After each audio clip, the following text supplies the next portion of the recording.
السلام عليكم ورحمة الله. أهلا بكم في فيديو جديد على قناتكم قناة 7 صنايع. واستكمالا لوصفات العيد اللي أتمنى تكونوا تابعتوها، هنعمل مع بعض الغريبة.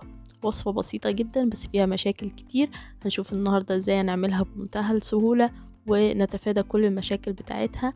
تابعوا الفيديو الآخر إن شاء الله الفيديو يعجبكم ويكون مفيد بالنسبة لكم. وما تنسوش لو الفيديو عجبكم تعملوا لايك، ولو لسه مش مشتركين في القناة ياريت تشتركوا وتفعلوا زر الجرس وتختاروا الكل عشان يوصلكوا كل إشعارات فيديوهاتي الجديدة. ويلا نشوف وصفتنا النهاردة هنعملها ازاي. ودي المقادير اللي معانا 250 جرام من الدقيق و125 جرام من السمنة و65 جرام من السكر البودرة. اول حاجة في الغريبة عشان اظبط الغريبة بتاعتي المقادير السمنة نص الدقيق والسكر نص السمنة، بس بالجرامات مش بالكوباية. انا عندي هنا 125 جرام السمنة تلتين كوباية. لو مليت الكوباية دي على الاخر هتبقى كبيرة قوي على نسبة الدقيق، هتبقى تقريبا نفس وزن الدقيق، والعجينة بتاعتي هتبقى عجينة لينة جدا وهيبقى صعب التحكم فيها مهما جمدتها، ولما تخش الفرن هتفرش مني وتسيح. فأهم حاجة أنا هنا وزنت لكم المقادير بالجرامات وحطيتها لكم في الكوبايات عشان تشوفوا الشكل بيبقى عامل ازاي. السمنة تبقى تلتين الكوباية تقريبا، لو عايزينها ناعمة أكتر يعني تبقى لحد 3/4 بالكتير، مش أكتر من كده، عشان أقدر أتحكم في العجينة بتاعتي وما تفرش مني في الفرن. هاجي بقى للطريقة، هبدأ هنا احط السمنة بتاعتي في بولة وهنزل عليها بالسكر البودرة، وبفكك السمنة كده عشان تبقى سهلة معايا في الخفق بالمضرب. هخفقها كده لحد ما قوامها يبقى كريمي. ولو مش عندكم مضرب كهربائي ممكن ان انتوا تتعاملوا فيها بايديكم، يعني تفضلوا تليلوها كده بايديكم لحد ما قوامها يبقى كريمي على قد ما تقدروا، بس هتاخد شوية وقت معاكم. شايفين قوامها بقى عامل ازاي؟ هنزل عليها كده بقى بالدقيق، وننزل بالدقيق شوية بشوية. هبدأ كده ادمجه مع السمنة، ونخلي بالنا ان احنا نضيف الدقيق بحرص، بالذات في اخر شوية من الدقيق، عشان طبعا الدقيق بيختلف من نوع لتاني وممكن ان انا محتاجش احط كمية الدقيق كلها.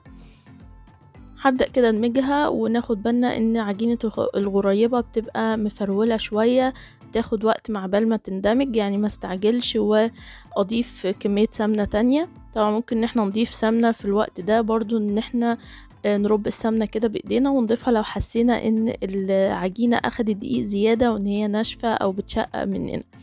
هنختبرها دلوقتي.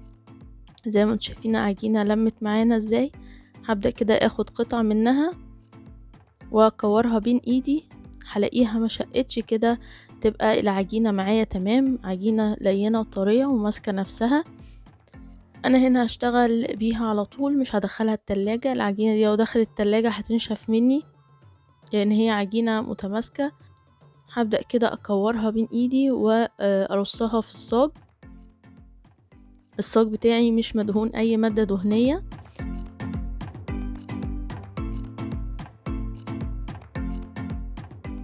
هبدأ كده بقى احط فيها سواء انصاف بندق، فستق، لوز، اللولي اللي هو بتاع الحلويات، ان انا بس ممكن ان انا اديها ضغطة بصبعي كده وخلاص.